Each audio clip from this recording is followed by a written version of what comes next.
Hello, everybody. Welcome to another detailing journal, another special one. And I know it's been a while, pretty long while, pretty hot minute, in fact. You may notice something, another sort of change once again with this garage. And yes, this did get some sort of paint job, and that's pretty much the subject of the video. Now, while I did put this garage through a big change, it's still kind of a work in progress, and it's pretty much going to be one more thing, but I'll get to all that in the video. But yes, so a lot has been going on in the real life side of things, mostly on the garage, which is why there was a bit of a drought when it comes to my detailing videos and really other things at that too, like the gaming side of things as well for this channel. But once again, I kind of made this big push to kind of make the garage as nice as possible within the ability that I can do, which I'm just a dude. And so obviously it's not really like a professional paint job or anything like that. I just pretty much did what I could, and here are the results pretty much. So again, the gist of it is that I did what I could. So I pretty much like did the paint job on this side of the wall, that side of the wall, and this side of the wall, and even the doorway right there that leads to the house and into the garage as well. On top of some other changes that or just stuff that I did buy along the way. So those will be some sneak peeks for what's to come for the upcoming videos and all that. I mean, really, I'm already like getting into the subject of the video. So yeah, I guess I'll take you guys around while I continue to just yap, because I kind of want to do so, which is the whole point of these journal videos, is for me to, let it out, right? Kind of, you let the detailing side of me sort of yap and all that. So more or less though, the setup is still the same, apart from some changes besides, of course, the paint job. So yeah, you can definitely see the level of the job I did, which is, I think, adequate enough. So like I said, I did most of the garage walls, and especially this one, especially because I mean this garage has kind of some history to it a little bit, and as you can see, there's still some unpainted stuff, but I'm not going to really get into that because it's just, at this point, it's going to be a pain in the butt to like get every nook and cranny. It just doesn't make sense at this point. Why do it? It's just going to get messy and might just mess up other things too. So yeah, for the most part though, yeah, what you're seeing is what I did, and I did it all by myself, of course. The only thing I spent on was the equipment and the paint I used to make this all happen. Basic stuff, I bought a roller, I mean, here's some remnants of like the equipment I have, which is this telescoping extension pole, right? So with the hit of a button, it'll extend out like this. I might actually clean this up and repurpose this to use it for the perfectly safe brush over here. But I think even then it might not even be that necessary. But it is a pretty cool piece of thing, so I don't want to let it go to waste. So I do want to reuse it or repurpose it at some point, so you can see the paint on it too. So I guess we just start with this wall right here. Funny enough, this is the last part I did for the whole paint job, and so therefore theoretically it should be the best, right? Because by then I have like the experience, the sort of the rhythm of the painting, how to work it, and all that stuff. I even did this part, which is like a pain in the butt, because obviously I'm not gonna take off this whole part right here because that's the railing for the guide railing, or what do you want to call it, for the garage door. And obviously I'm not gonna do that when, you know, I'm not exactly the most professional when it comes to like handy stuff. So I had to just work around it, and I just had one of those like small foam brushes and just worked around it. That's what I literally did. I did one coating, so if you look closely, it's going to be a little more on the sort of thin side, whereas the rest of the wall is just actually painted well in comparison to that part. But as you can tell, the light doesn't really hit it, so it's kind of like a good indicator that I shouldn't really bother with that. So that's kind of like a funny coincidence. So yeah, this wall right here, this section of the wall was the last part I did, and I'd say this is probably the best one. I even did the threshold right here, the bottom little sort of border. Obviously, you won't be able to see it because all this stuff right here, but it's funny because I didn't even thought about it. I was like, should I even put that much work into the threshold or the border? Because it's all going to get blocked off anyway, but it's like kind of like a sake of like self-satisfaction. So you can kind of see the job I did. It's not perfect, of course, because you can kind of see some of the unpainted area right there, like a little bit of the edge. So any like OCD person will just go crazy.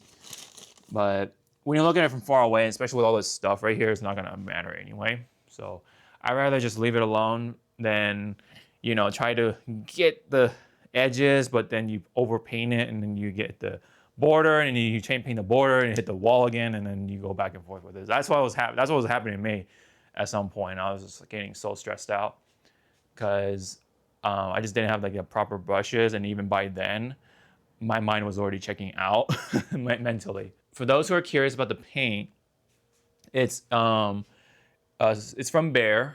It's one of those marquee branded ones. Basically, it's like a fancier paint. It's $60. It was $50 per gallon can, I guess. It's a matte finish. The color is called Juniper Ash, which kind of gives off more of like a slate gray-ish, but a little bit of a blue/greenish tinge. And so you can kind of see with the light, it does kind of change with the warmer lighting and such, or neutral lighting. But overall, it was supposed to look a little more bluish and such, but it's fine. It almost actually looks like the old color of the exterior of this house. It used to look darker blue, a little more gray, but still blue. That was painted to more of like a light baby blue kind of color. I like it personally. It's fine.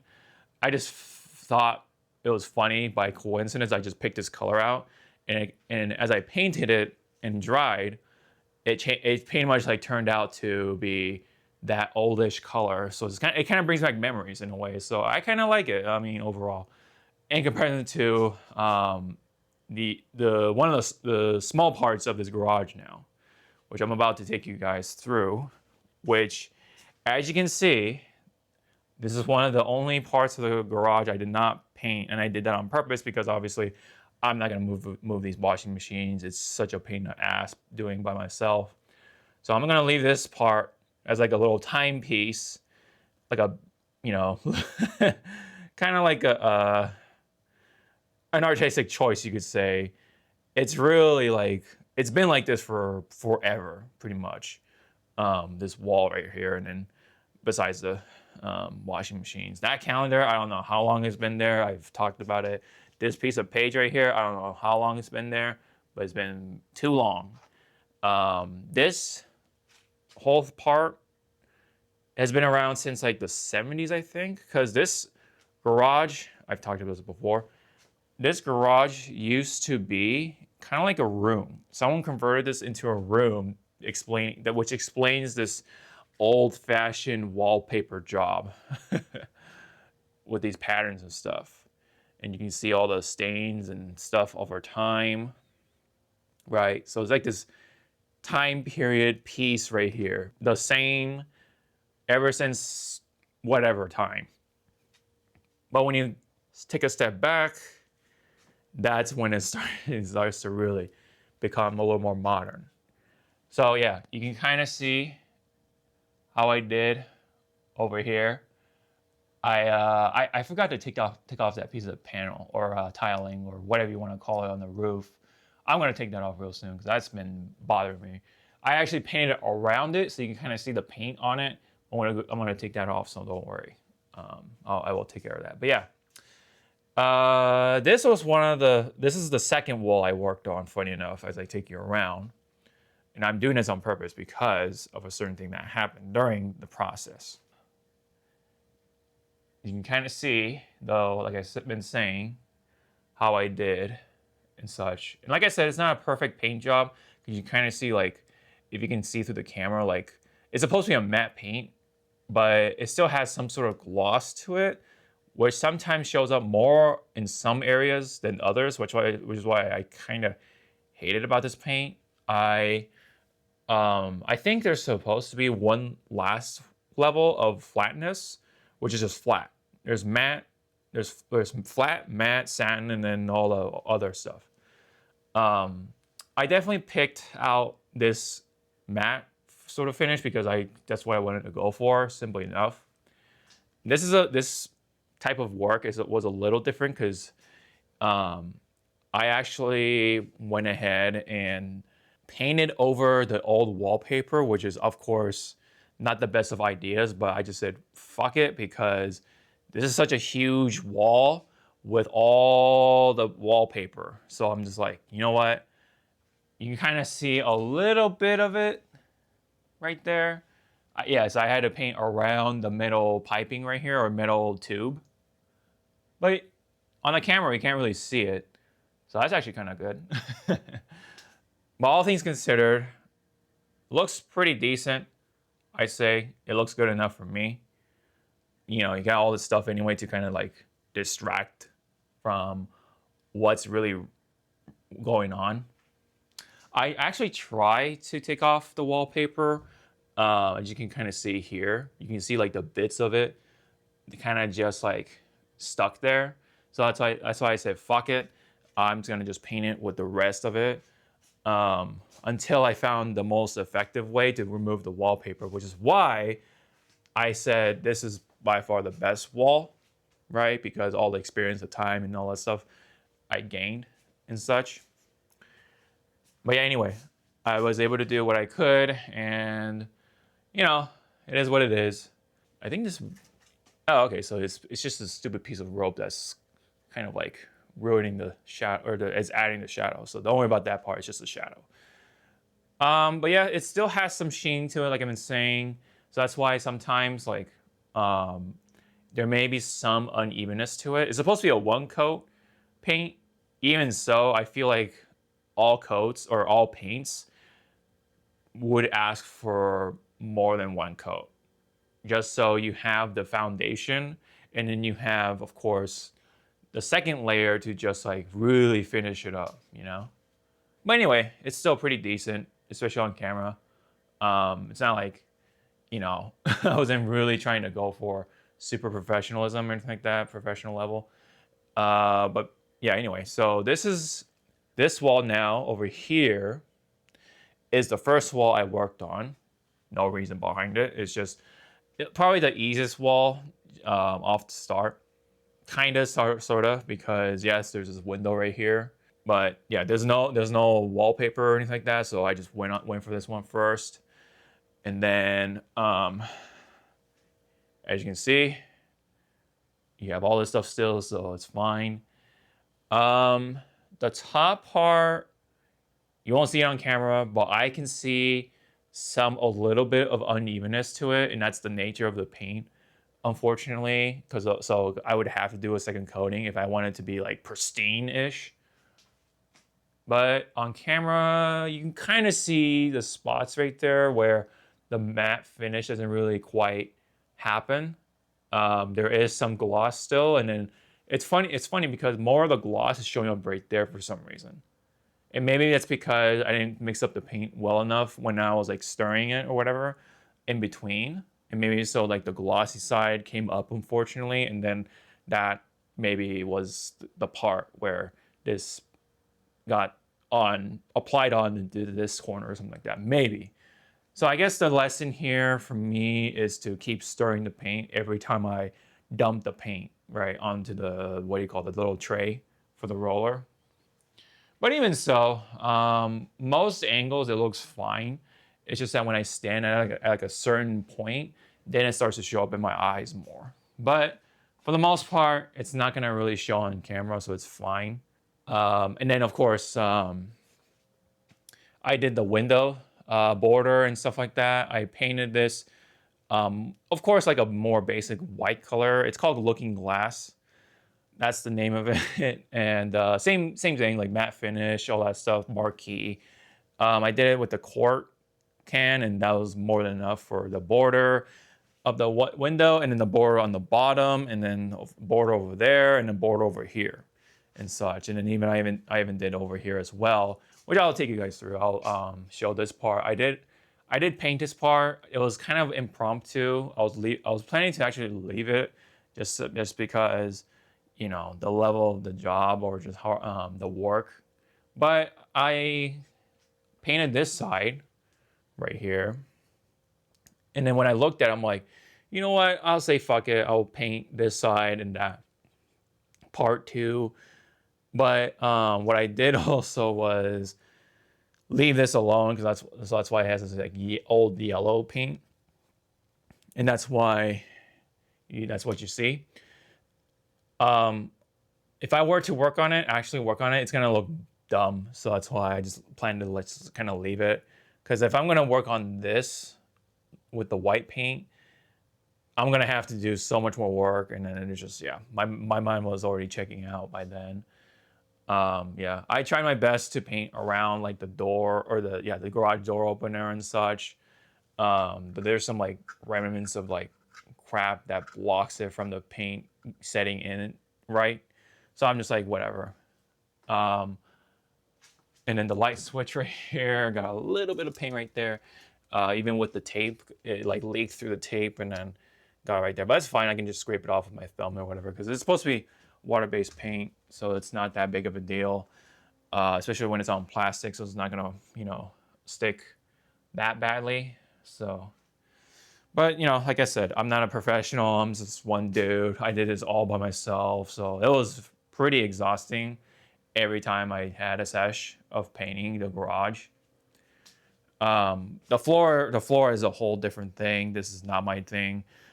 This was way back when, or not way back when. This was back in December when we had those asbestos green tiles removed, and then they painted over all the old stuff. But it's starting to come off because the car, you can kind of see. All right. But yeah, anyway, so I kind of want to touch up some of the paint up there, but I'll like 95% is all done when it comes to the walls. So I'm just gonna consider it done at this point. But let me guys tell you a little story that happened during the painting process. And it's this spot right here. So, and you can kind of see the trail up the garage door a little bit. So what happened was, funny enough, I was trying to really touch up this part of the window border, and it was like right at the end of my session. And I was like, you know what? I got one little last push to repaint or recoat this part, right? And then my hand, right, my gloved hand had all this paint on, plus my fatigue. I was tired. I was starting to really get tired by 2 o'clock in the morning. Because yes, I did most of this. No, I did all this stuff at night and such. And my hand just, I guess it gave out or something, and it slipped. I was holding the whole quart of the looking glass white can. It slipped. I was on the stool, so it had some extra height. Dropped all the way to the floor, and boom, like all this like paint just popped or exploded all over the floor And you also can see, if you look closely, let me guys take you through, all the splatters of paint across my pressure washer setup. Right here, my detailing setup. This wall right here, you can kind of also see right here, all this paint right there. But it's fine because you can just scrape it off with the fingernail or whatever. So I'll do that over time. As you can kind of see, it's like pretty easy. So yeah. But at the time, I was so mad because it was such a fucking mess. And you won't believe it, but this wall was like painted, and then it got the white paint all over the painted wall right here. So I was like, oh my fucking God, why? And yeah, my language was way more colorful during the time. And it had this white paint splattered on the wall. I was just not having it. I was so mad. And then my mom actually came in and was like, what happened? And then I just explained to her. And then yeah, she's like, yeah, you need to stop. You're tired. You're worn out. We managed to recover like most of the paint actually, even though, yeah, it looks like a big splat of paint right here. But it actually has a quart of paint. It's quite actually a lot. And even with the spilled paint, I was able to do all the stuff right here, all the borders and such, and recoating the border at one point. At least here, and then over here, and in the window, I recoated at one point. This part, not quite. I left it as was. So whatever, because there's all this stuff anyways. There's not really any point. But yeah, so we had a bit of an accident happen. You can see like a footprint right here. Anyway, yeah. So this is where exactly ground zero happened. So it's just boom, like all this paint spilled all over.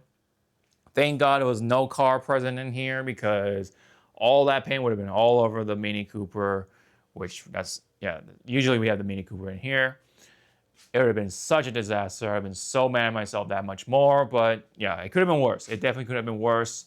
And even in fact, behind this cup right here is the HF1 pressure washer from McKillen's I got from the early launch for $315.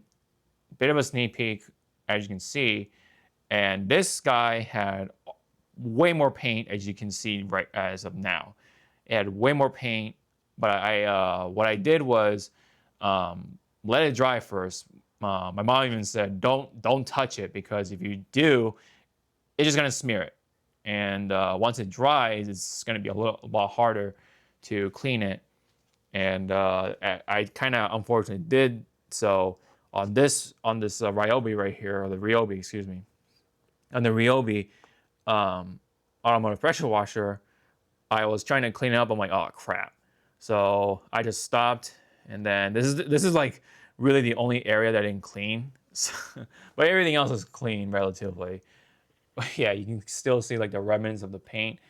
I'm just gonna leave it alone, because it'll be a nice little reminder of like, hey, everything has its limits.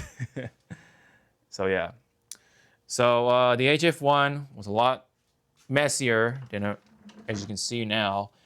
You can kind of see the paint right here, right, as evidence. There's even some bits of paint, remnants of paint, but I'm not gonna really bother with it, only because I can kind of get it off with my thumb anyway.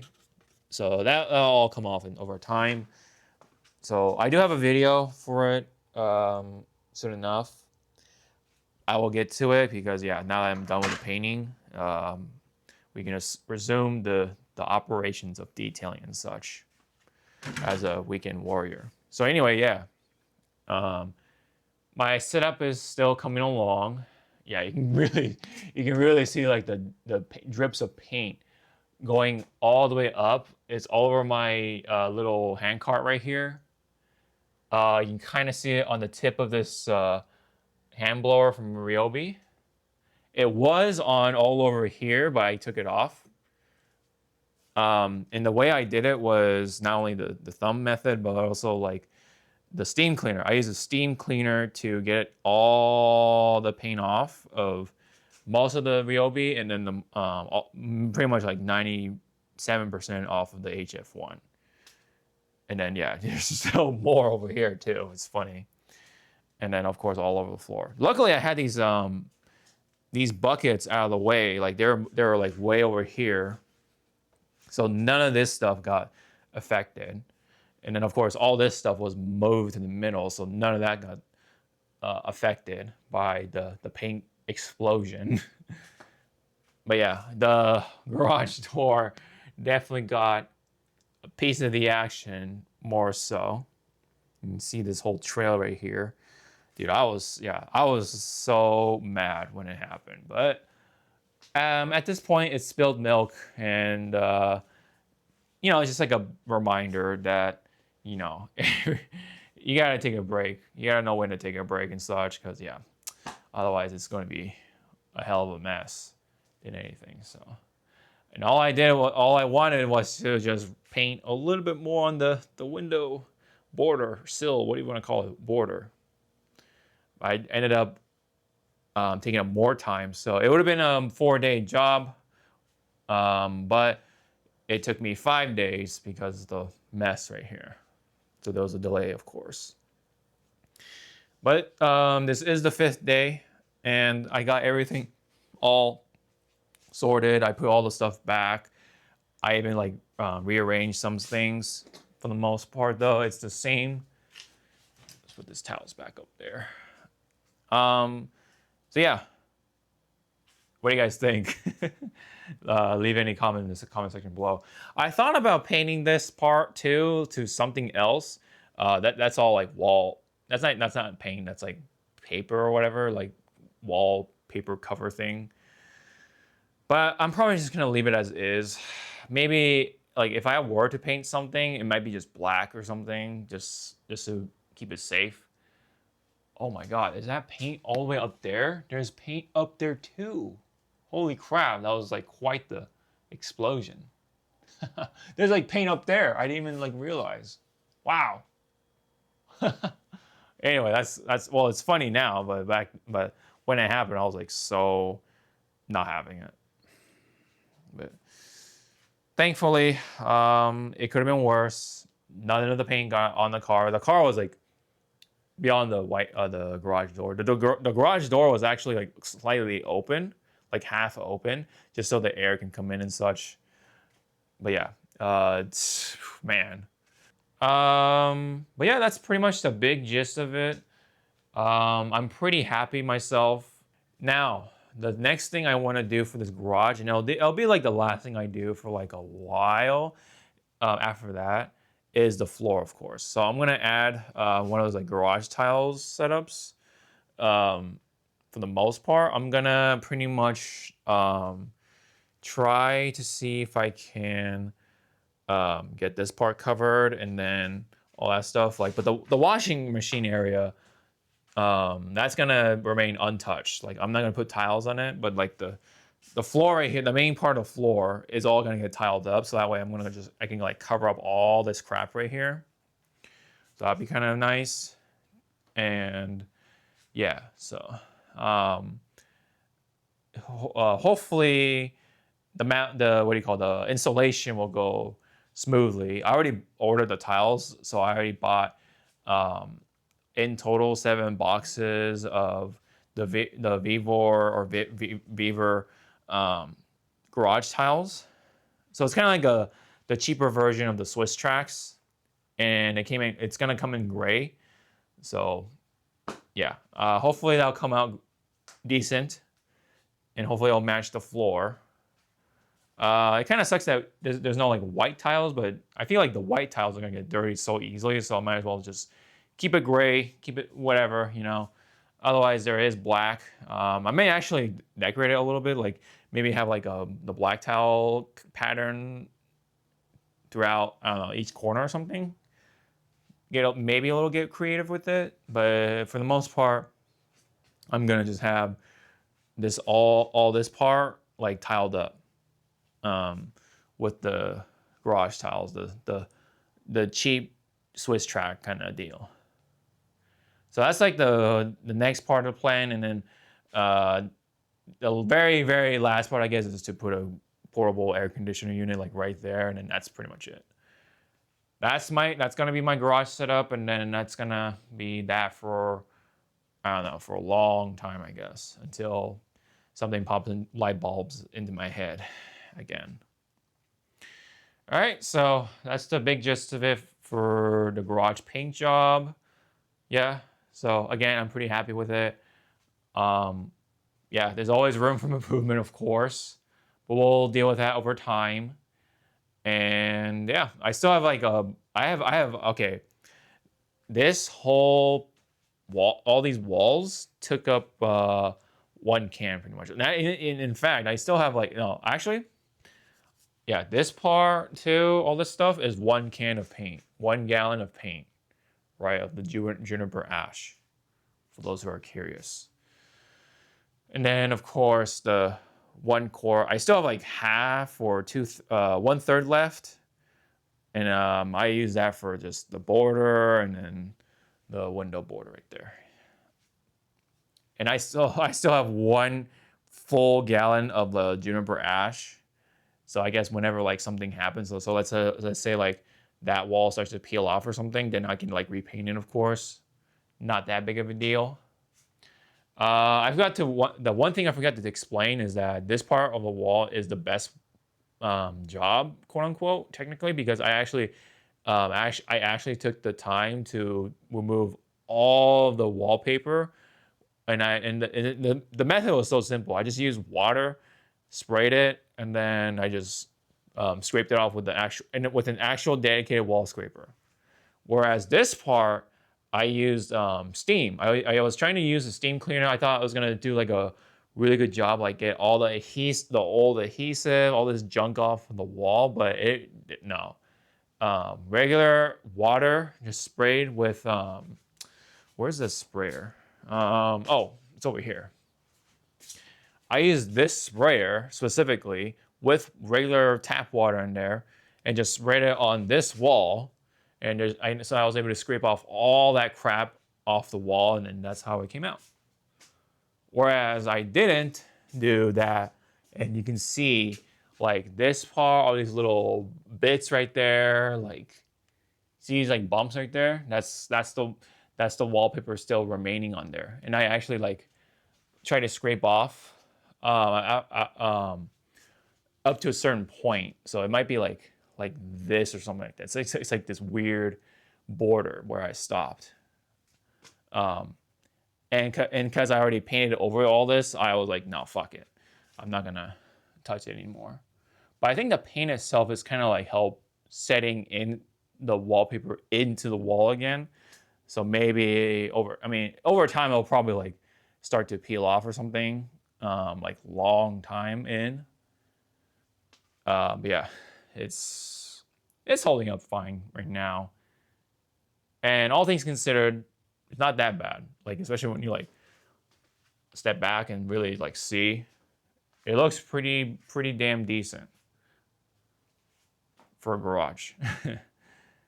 So it's not gonna. This garage is not gonna, completely look like those garages that you see in like on the YouTube detail, the what do you call it, detailing YouTubers videos.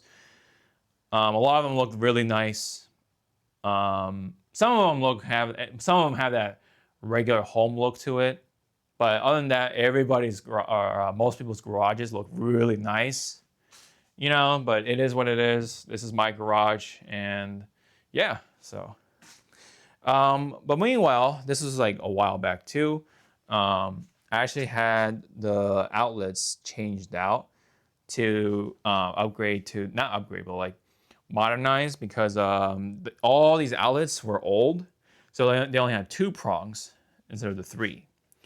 But we had an electrician come in, convert these or change out these outlets over here, and here to the current 3-prong ones. So it's so much better. All the plugs actually like plug in tight now, doesn't fall off or anything like that. It's so much better. But that was like way before. Actually, no, not even way before. That was actually in February-ish, actually. So it's not that far back, actually, now that I think about it. Anyway, that was also what happened as well. yeah, again, HF1 right here. Meanwhile, I did actually pick up another thing for me, which is this Ryobi 1 gallon vacuum right here. It's like a wet dry vac, and I picked this up because I wanted something portable and yet powerful for my car vacuuming jobs. So like it could actually act like a one of those like quick jobs, but also at the same time has some oomph to it, you know. So this is going to be pretty nice. I believe I don't know if this comes with a battery or not, but I do have batteries for it, so it's fine. I have the Ryobi batteries, so it's fine. Not worried about that too much. Pretty cool, all things considered. And I'm gonna hopefully try it out soonish, but whenever the time comes, I'll definitely bust it out, vacuum my car, all that fun stuff. Yeah, that's the one of the only new things I got as well, but besides the HF1 pressure washer. I kind of like okay, so I saw the pressure washer from McKillen's. I was like, ooh, that looks really cool, and it's 2 gallons per minute ish. It's like 1.9, 1.8, you know, and it is what it is. It's really nice though. If you don't have a pressure washer, basically get this, I guess, if you want. Otherwise, if you already have this, um, spending another $300 is probably not worth it for most people. I just bought this stuff because I wanted to try it out, and in fact, I'm actually gonna also try another pressure washer for myself, buying the one from I'm Josh V. So the Quiver pressure washer, I'm gonna get that and probably put this in the shed, you know, or maybe I'm gonna just give it to somebody, like sell it to somebody or something for like I don't know, some money. We'll see. Or just have this be like a backup or something for like testing purposes. But other than that, it does have some cool things. Like it does come with the 50-degree nozzle, which is like kind of unheard of for right now. Because I actually tried to find a 50-degree nozzle on Amazon. No, it's not there. Especially at this size of the orifice, which is like 4.0. It's a 4.0 50-degree nozzle, and that's like one of the cool parts of this pressure washer, which is funny. But otherwise, no, it's not a bad pressure washer. It's just, you know, it's really a sign that a lot of the pressure washers are starting to become 2 gallons per minute. That's like basically like the average number now. Whereas in the past, it was more like 1.2, maybe 1.5 for automotive pressure washers, right? And now we have this being 1.8-ish, even though it's more or less 1.6, 1.7-ish. But it's still nice. This is still really a nice pressure washer for the value, because this is half the price still of that. And it performs kind of closely, but when you compare this side by side, this is noticeably better. Like, but is it twice the price better? I would say no, to be honest, but it's still noticeable. So again, it's for people who don't have any pressure washer at all and feel like, all right, I kind of want a 2.0 gallon per minute pressure washer. This is one of them, and then the active, and then some other ones too. But really, it's the active, this, and then maybe some other one. That's pretty much it within that price range. But it does work on a 15 amp circuit system, so you're fine there. That's like most homes anyway.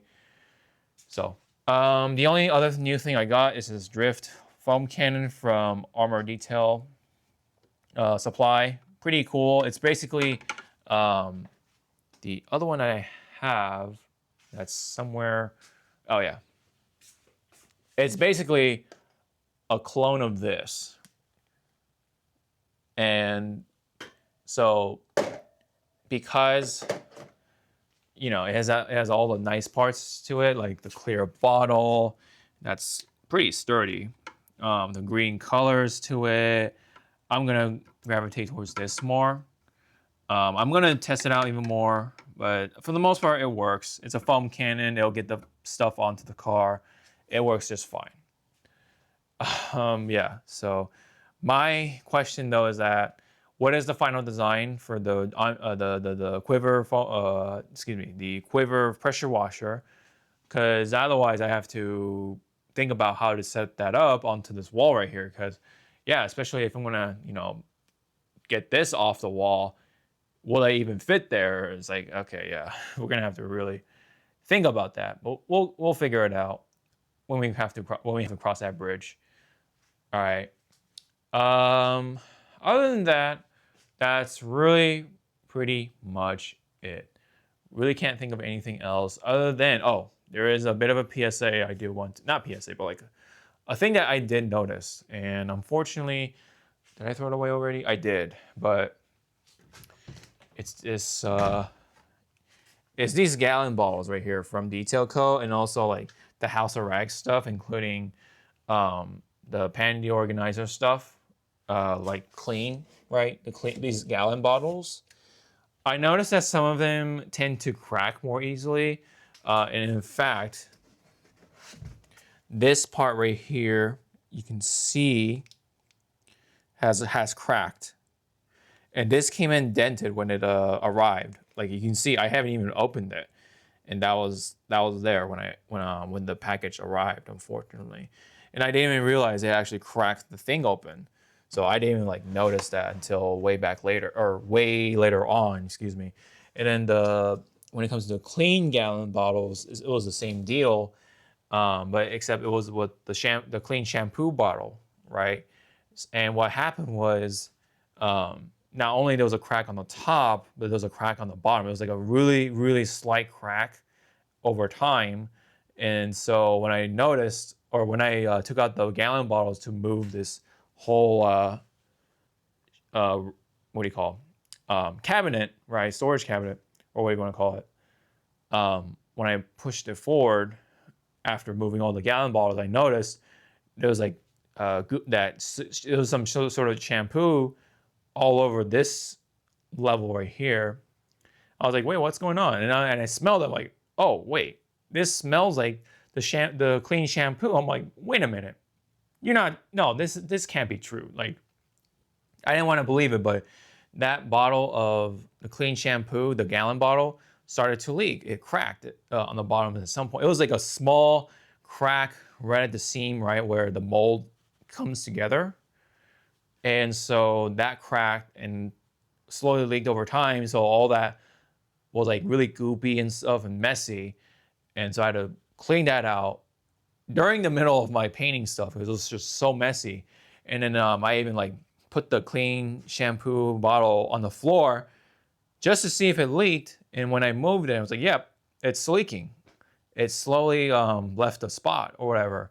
So I had to throw that bottle away, and then I had to transfer all that product into a different gallon bottle I had laying around, luckily, but I had to dump out that chemical and all this stuff. It was an old chemical anyway. I wasn't gonna use it. So I had to dump that out just so I can save the clean shampoo bottle. So just a bit of a PSA. Just be careful with these gallon bottles.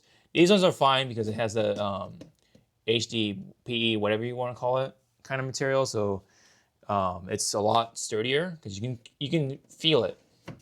Whereas when it comes to the House of Rags gallon bottles, some of them are pretty flimsy. So I'm gonna put that out there. If anyone has the same experience, please let me know. Hopefully I'm not alone on this, but I'm just saying it happened to me, so maybe it happened to somebody else too. Hopefully they can find a better material for it, because yeah, the black and the white does look nice, but it also sacrifices the integrity, right? So just saying, wanted to put that out there just for the sake of it. And so hopefully the rest of my Detail Co stuff doesn't get leaks either, because I like that stuff. But the whatchamacall, oh, that's why. There's some stuff on the top. Hopefully that doesn't crack or whatever, and doesn't leak all over. So Anywho, that is pretty much it on that for realsies. Now I'm going to conclude the video. Let's just take a look over here one last time with the garage and everything. Again, I'm pretty damn happy, and we just got a couple more things to do for the garage, and we can move forward and such. And I don't know. I don't know why I had this idea or this notion, not notion, but like this thought of like, could I make this garage nice? Because I've been looking in the videos, right, whenever I do these journal videos, and it's kind of just like this. It just looked old, you know, and so I was trying to see if I can like dress it up somehow, and here it is. So, yep. And we have some more work to do later on. But for now, I'm gonna take a break, and then whenever those tiles arrive, I'm gonna set all that up, and we can hopefully move forward from there. All right. So any comments related to the video, please leave them down below. Like, share, like, comment, and subscribe for this channel if you want to see more videos from this channel, which includes detailing. And for those who are gamers, I do have some content relating to that. Really helps out, and I do appreciate it if you guys want to take the time to do so. So it's always kind of nice to be able to have all this room and before we put the car back into the garage. Anyways, thank you very much, and I hope to see you all in the next video. Sean out.